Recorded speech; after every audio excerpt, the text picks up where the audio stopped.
flood subsides, God says to Noah what he said to Adam and Eve before the flood, which is, be fruitful and multiply, replenish the earth and subdue it.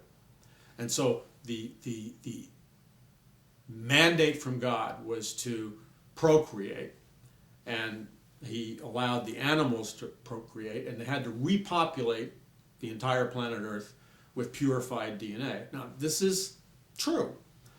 And this has everything to do with what's going on now. And this is why Jesus Christ said the words, and I developed this. I reveal stuff in the book, Prophecy of the Future of America, because America's future is tied into this truth.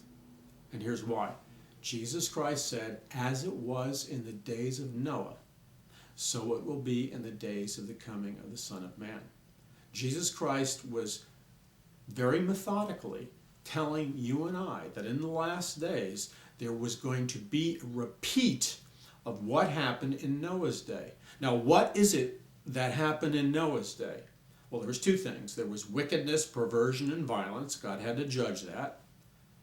But also, in the day of Noah, or the days preceding the flood of Noah, the human race had been corrupted genetically, and the animal race had been corrupted genetically by sex with fallen angels on a massive scale.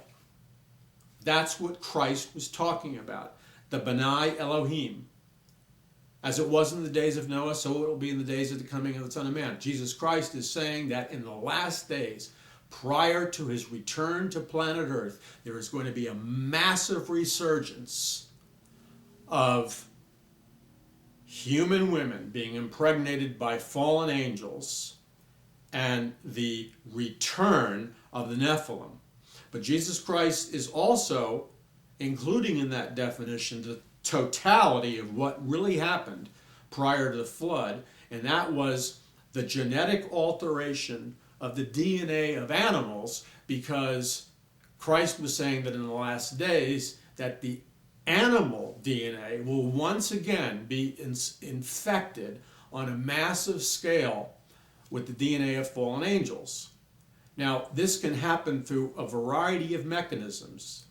But one mechanism would be the fact that there are currently laboratories all over the world experimenting in the science of transhumanism.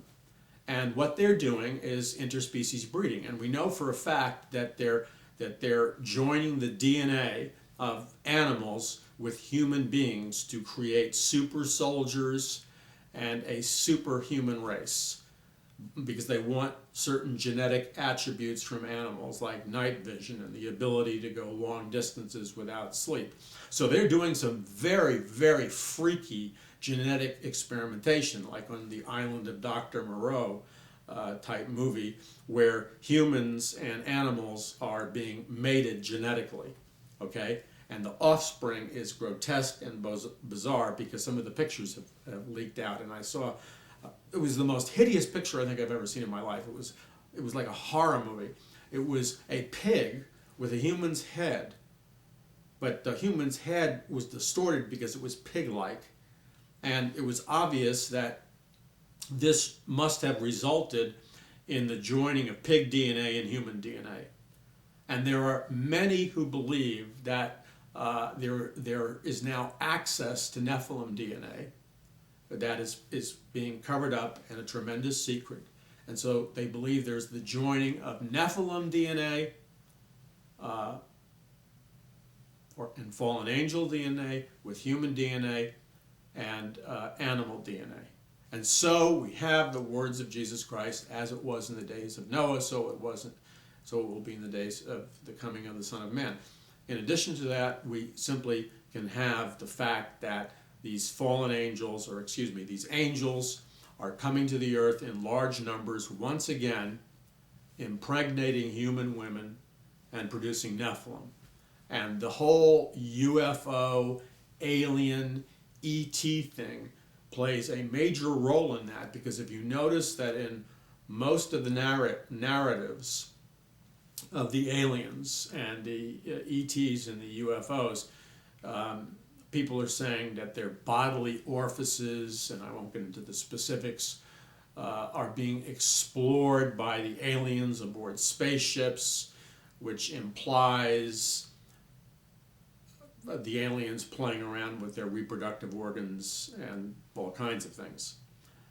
So that's that would fit in with the fallen angels, if the aliens are not really extraterrestrials in the sense of coming from another planet, but if the aliens are what Jacques Vallée, who was the scientist in the movie Close Encounters of the Third Kind, referred to. He believed they were interdimensional beings, and many scientists believe that the great secret is that the aliens are not from other worlds, but they're from other dimensions, and thus they would be demons or interdimensional beings.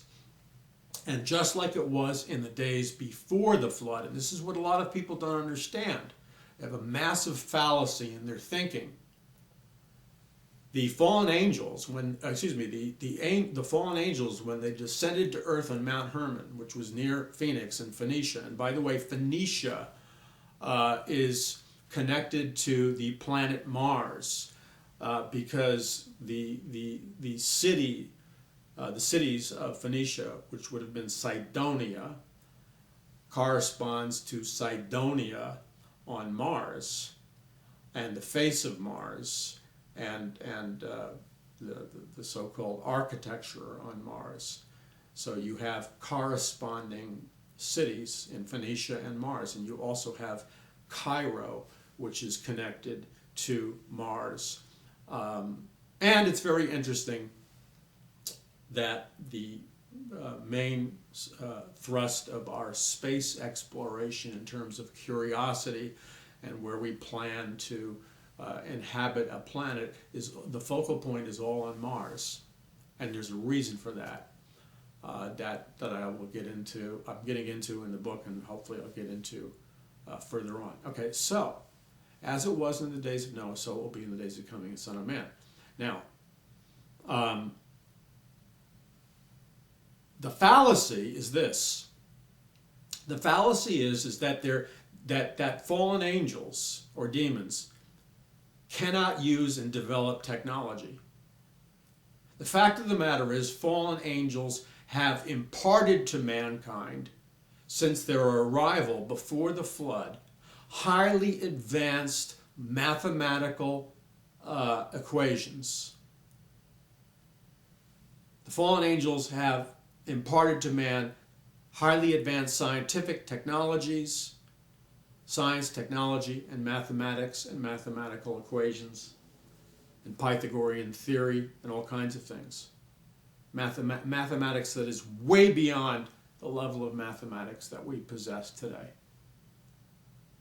And so the fallacy, you see, if you analyze the reality of demons coming to the earth, and you remove from that reality the fact that demons develop technology and have access to technology and very advanced science, you miss a huge part of the story. It is precisely the evidence of the monolithic monuments that are all around planet Earth that survived the flood. The pyramids, the structures off of Cuba, which appear to be Atlantis, the pyramids in the jungles of South America, the pyramids off the coast of Bermuda, the Incan monuments, the monuments near Japan and China and all over the world. These monuments are so precise mathematically in terms of the way they interface with the stars, and the way they are built with such mathematical precision. There's no human explanation of how these massive stones could have been transported such massive distances and fit together with a symmetry and precision that we can't even produce today. And there's other there's other evidences of highly advanced science and mathematics in these pre-flood civilizations. Where did the human race get this from? They got them from the fallen angels who visited the earth, because these fallen angels were demons that had possession of technology and advanced knowledge. Now, we are on the precipice. And by the way, I have tons of free articles for you to read at my website, paulmcguire.org and paulmcguire.com. McGuire is McGuire. The important thing to understand is that the flood wiped these civilizations out, but Plato and the ancient world, and Plato got information about Atlantis, understood the level of technological, scientific, and societal development of Atlantis. Plato and others understood that. It carried over. And the other thing is that this understanding of technology is essential, because when Jesus Christ says the words, as it was in the days of Noah, so it will be in the days of the coming of the Son of Man, he's implying all that. Now, let's go back to Atlantis. And let's go back to Sir Francis Bacon in the mid-1600s, who was part of a secret occult society that was linked to the ancient mystery religions of the Tower of Babel. And let's go back to Nimrod. And he constructs that Tower of Babel, which means Gate of God. Now, Gate of God means that they were worshiping the host of heaven, and that Babel, or Babylon, was a cosmic portal which allowed for the entrance of fallen angels. That's what it was. It was a technological device. All these pyramids involve energy and technology. The technology that Nikola Tesla discovered in the 1800s was scalar technology that came from the fourth dimension. It was very powerful technology, EMF waves and all kinds of stuff. And it was covered up quickly by the US government and others. But the technology that Tesla discovered was technology that was originally possessed by these ancient pre-flood civilizations. So the pyramid at Giza has a mystery in it in terms of the mummies and the DNA in the mummies. Now, Sir Francis Bacon, and then there was an occult leader called Manly Hall who explained all this. And he's explaining the secret occult destiny of America. And he makes reference to the Phoenix. He makes reference to Roswell in 1947. And he talks about the European occult societies such as the Illuminati. And you have to understand that behind the scenes with all these global conflicts, you are not getting full disclosure. There are technologies available and being employed right now that are so far beyond the average person's ability to conceive that if I were to tell you about them, you would think I was rambling about science fiction. But no, they're not science fiction. They exist. And when Bacon was saying that America would be head of the New World Order and the New Atlantis, monuments are so precise mathematically in terms of the way they interface with the stars, and the way they are built with such mathematical precision. There's no human explanation of how these massive stones could have been transported such massive distances and fit together with a symmetry and precision that we can't even produce today. And there's other evidences of highly advanced science and mathematics in these pre-flood civilizations. Where did the human race get this from? They got them from the fallen angels who visited the earth, because these fallen angels were demons that had possession of technology and advanced knowledge. Now, we are on the precipice. And by the way, I have tons of free articles for you to read at my website, paulmcguire.org and paulmcguire.com. McGuire is McGuire. The important thing to understand is that the flood wiped these civilizations out. But Plato and the ancient world, and Plato got information about Atlantis, understood the level of technological, scientific, and societal development of Atlantis. Plato and others understood that. It carried over. And the other thing is that this understanding of technology is essential, because when Jesus Christ says the words, as it was in the days of Noah, so it will be in the days of the coming of the Son of Man, he's implying all that. Now, let's go back to Atlantis, and let's go back to Sir Francis Bacon in the mid-1600s, who was part of a secret occult society that was linked to the ancient mystery religions of the Tower of Babel. And let's go back to Nimrod. And he constructs that Tower of Babel, which means Gate of God.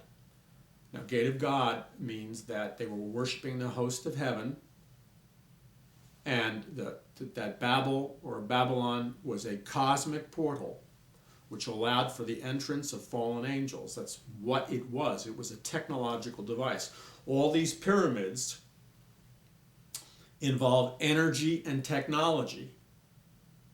The technology that Nikola Tesla discovered in the 1800s was scalar technology that came from the fourth dimension. It was very powerful technology, EMF waves and all kinds of stuff.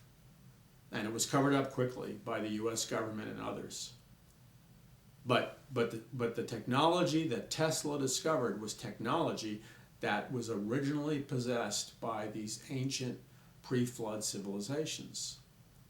So the pyramid at Giza has a mystery in it in terms of the mummies and the DNA in the mummies. Now, Sir Francis Bacon, and then there was an occult leader called Manly Hall who explained all this. And he's explaining the secret occult destiny of America. And he makes reference to the Phoenix. He makes reference to Roswell in 1947. And he talks about the European occult societies such as the Illuminati. And you have to understand that behind the scenes with all these global conflicts, you are not getting full disclosure. There are technologies available and being employed right now that are so far beyond the average person's ability to conceive that if I were to tell you about them, you would think I was rambling about science fiction. But no, they're not science fiction. They exist. And when Bacon was saying that America would be head of the New World Order and the New Atlantis, what this is laying the foundation for is genetic transformation of the human race so that the elite, or whoever they choose, can genetically breed a super race. That also implies that what is going on at the same time, because Aldous Huxley in his book Brave New World talked about this in detail in the form of a novel. But in Aldous Huxley's Brave New World, this dystopian, futuristic, totalitarian society had used the science of eugenics, which was what Hitler was doing, to breed alpha, beta, delta classes of people. So they were deliberately breeding some people to be dumb slaves and others to be a little bit smarter slaves. And then the top class were genetically bred to be the rulers or the elite. That's going on right now. And most people don't understand that. That's part of this mystery.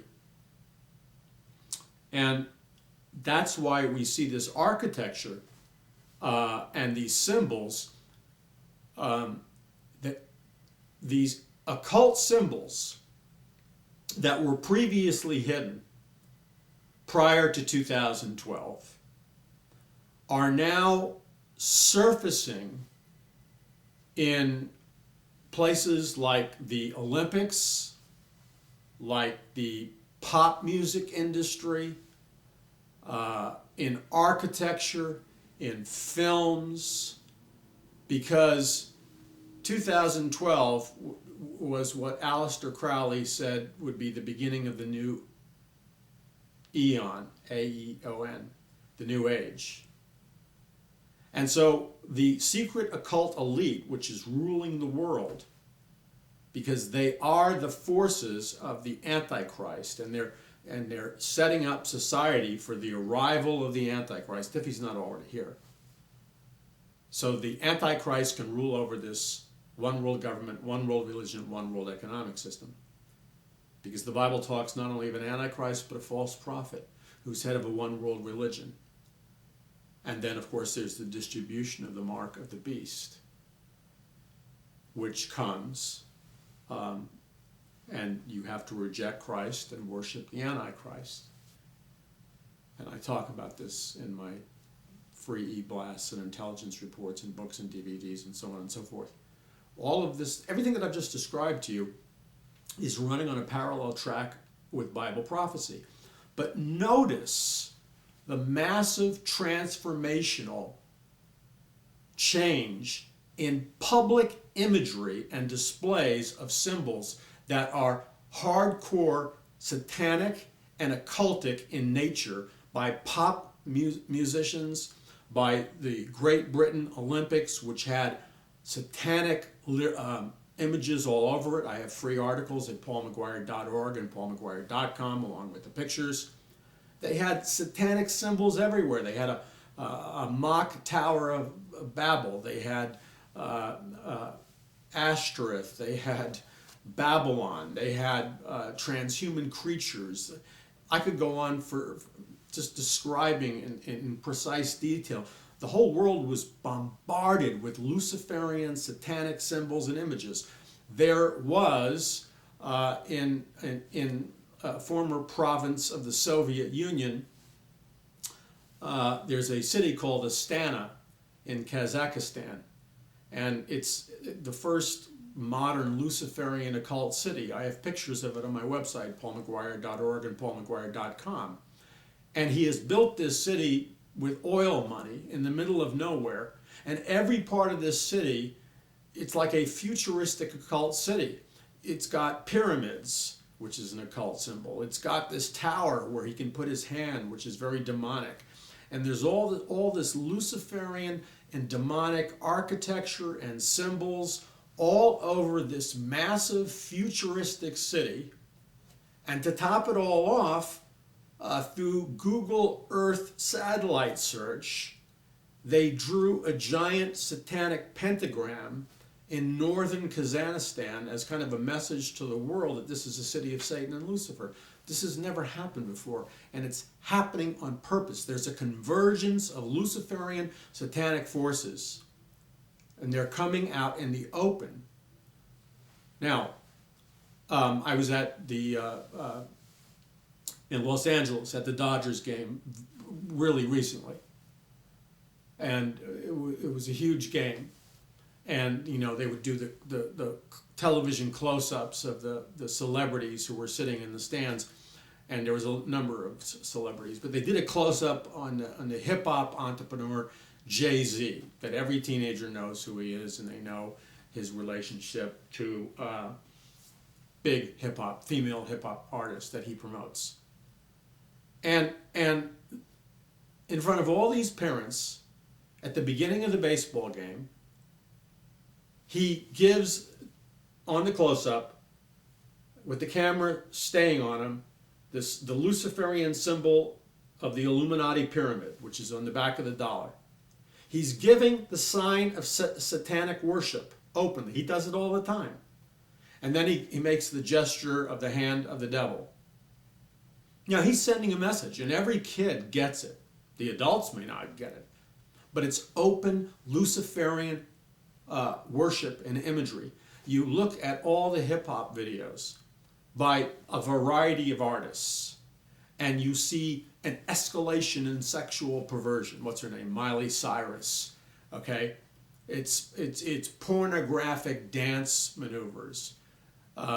There's open Luciferian symbols of every kind, and unless you understand Luciferian symbols, which I explain in my free research at the website in my articles,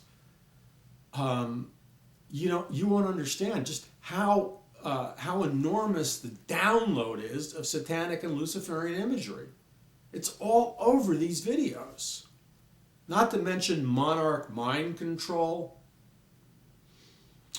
openly being displayed, which is a whole different subject I don't have time to get into now, but I do deal with in my new book, Prophecy of the Future of America.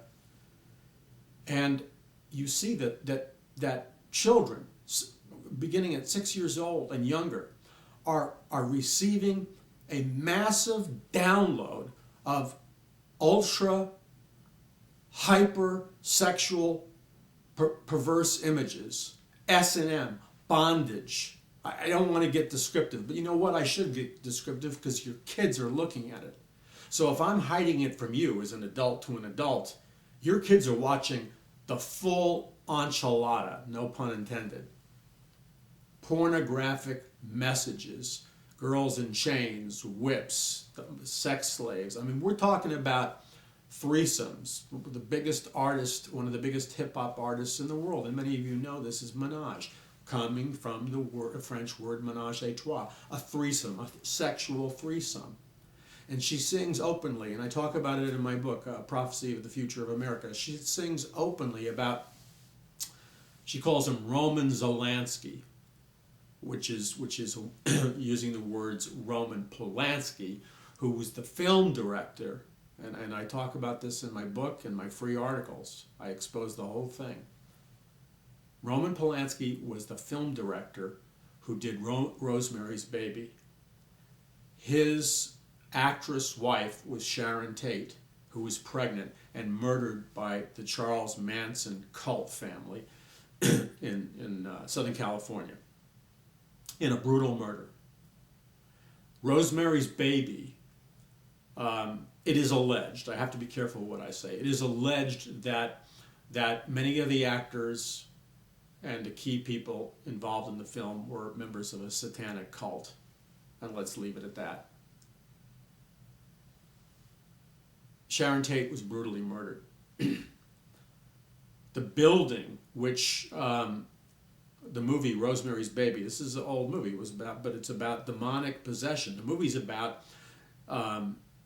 it's kind of a fallen angel as it was in the days of Noah, so it will be in the days of the coming of the Son of Man theme, because it's about a satanic ritual which involves particular occult sexual rites, which implies a supernatural impregnation of a demon in a human womb to create the Antichrist. See, that movie dealt with it a long time ago. Now, that also relates, by the way, to Jack Parsons, who was what Wernher von Braun, the Nazi rocket scientist who founded NASA, they said he was the father of modern rocketry, and he had a mansion in Pasadena where he had wild orgies, and he was a disciple of Aleister Crowley and had an Aleister Crowley cult in Pasadena. But he was a brilliant rocket scientist, and he was involved in similar experiments in the creation of a moon child according to Aleister Crowley's rituals, and I go into that in the book. So back to Polanski, which Minaj is singing to your children.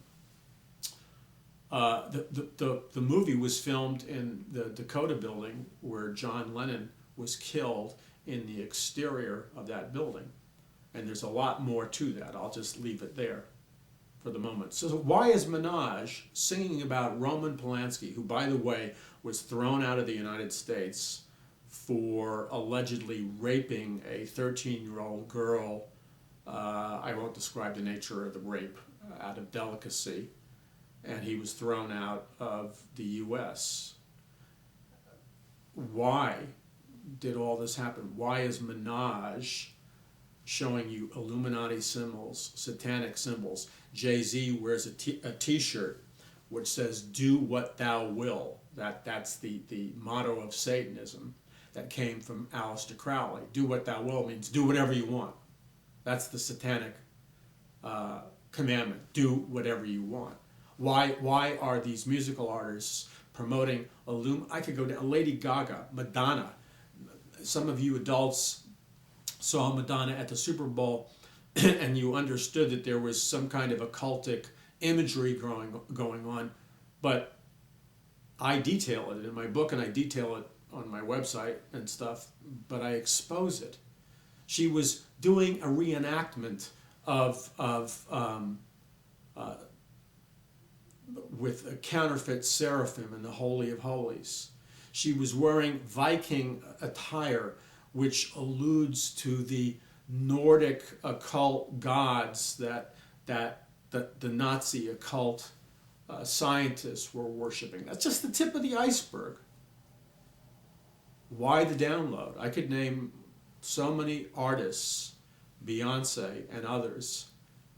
This was going on in the rock and roll thing in the 70s too. It's just it's escalated. The escalation of open satanic Luciferian imagery everywhere. Why?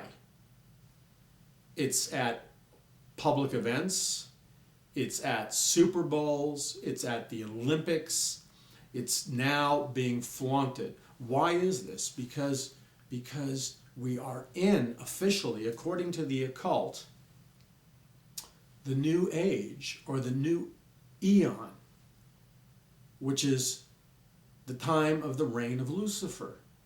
Now, why this is important, this wouldn't be important if it was not affecting your children and our society, but why this is important is because, and now if you go to a church which doesn't teach Bible prophecy, you're going to be clueless. You're going to be an airhead for Jesus. We have several million airheads for Jesus in the United States of America. They're useless. You know, I'm going to say this because it needs to be said. Jesus Christ said to the Laodicean church, which is basically the evangelical church in America, the majority of it. There are exceptions. But Jesus Christ said to the Laodicean church, which represents the spiritual condition of the church in America, he said, "It would be better if you were hot or cold, but because you're lukewarm, I will vomit you out of my mouth." That was Christ's reaction to the Laodicean church, which is the church in America. You have to understand that the disciples of Lucifer in America are serving Satan with complete dedication. They are serving him fervently, whereas the disciples of Jesus Christ are lukewarm. And Christ says, "I'll vomit you out of my mouth." So you can. It doesn't take much genius to figure out who's going to win the spiritual battle if the disciples of Lucifer are serving him passionately and the disciples of Jesus Christ are lukewarm and out to lunch. Who's going to win that spiritual confrontation? You know the answer. So all of this is escalating. But what is important is that the escalation is occurring as Bible prophecy is exponentially being fulfilled in rapid acceleration. But you have to understand Bible prophecy to know that. As I made reference to, as it was in the days of Noah, so it will be in the days of the coming of the Son of Man. That's one thing. You can study Ezekiel 38 and read about Russia, Iran, Syria. You can read Psalm 83 and read about those nations. And what are the nations that are arising with problems in the Middle East? The nations predicted by Ezekiel in Ezekiel 38, the nations predicted by, talked about in Psalm 83, and then in Revelation 13, and also talked about in Daniel chapter 9, you specifically see the prophetic warning of the revived Roman Empire, the fourth beast, emerging in the last days, and that's happening in our lifetime. And the characteristics of this revived Roman Empire, which will be the empire of the Antichrist, is that it will be composed of a triangular system, a one world government, a one world economic system, and a one world religion. And that is what is super converging in our time. The emergence of a one world government, a one world religion, and a one world economic system. Now, if you don't understand that, I don't know what to tell you. I have information for you. My book, The Day the Dollar Died, and DVDs, Are You Ready for the Coming One World Government, the Coming One World Economic System, the Coming One World Religion. I have tons of free articles for you to read, YouTubes for you to read to get informed. And many of you have access to other people that are teaching excellently on these things. But here's the deal. If you're going to choose to be clueless, and I'm going to be blunt, if you're going to choose to be an airhead, then don't complain when it comes down in a bad way. Because you are responsible for your life. God said that concerning your life, He said, I knew you before the foundation of the world. That implies that He knew who you were and are before the world was created. He knew you. I knew you before the foundation of the world, God said. And then God said, I called you for such a time as this, which means that God, in His infinite wisdom, called you to be alive in this time period. That means we know by that God has downloaded you with every spiritual and supernatural app necessary to accomplish His purpose, plan, and mission for your life.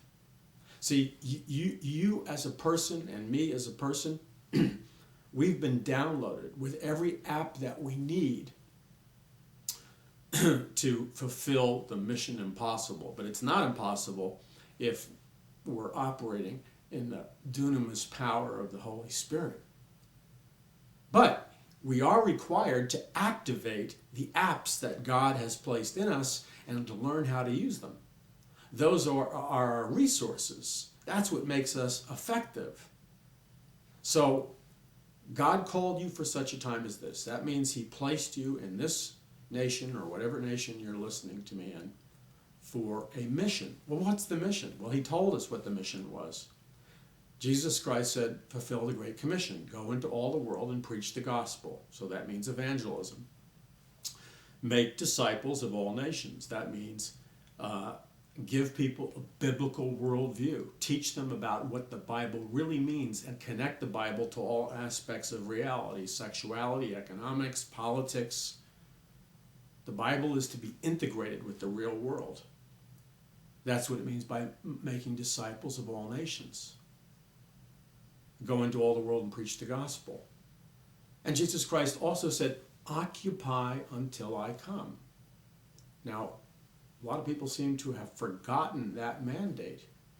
But to occupy until He comes this is not militaristic in the sense of physical armies.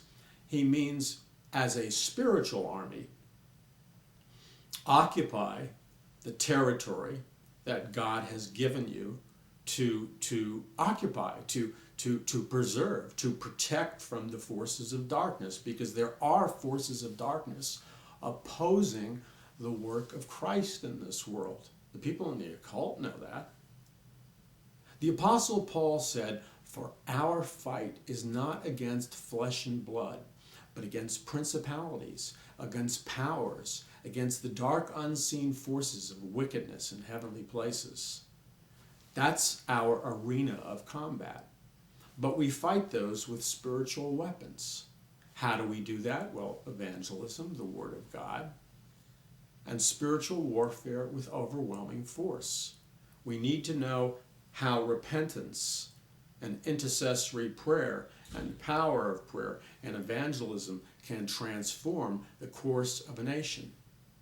Tragically, many believers in Jesus Christ are fatalists.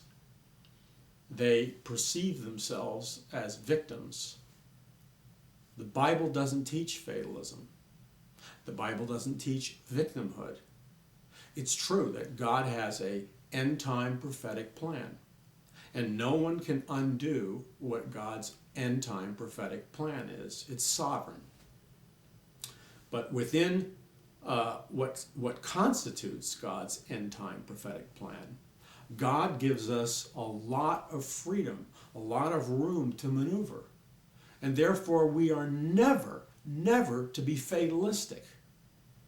Because fatalism, we are assuming, for example, that I hear people saying America's finished with God. What right do you have to make that determination? You have a finite mind. You don't put yourself in the place of God and say that God's finished with America or any other nation. God decides that. You're supposed to occupy until he comes, and he will decide. You don't make a presumptive conclusion. So the point is that we're not to be fatalistic. We're to occupy until he comes. And that means we do everything we can to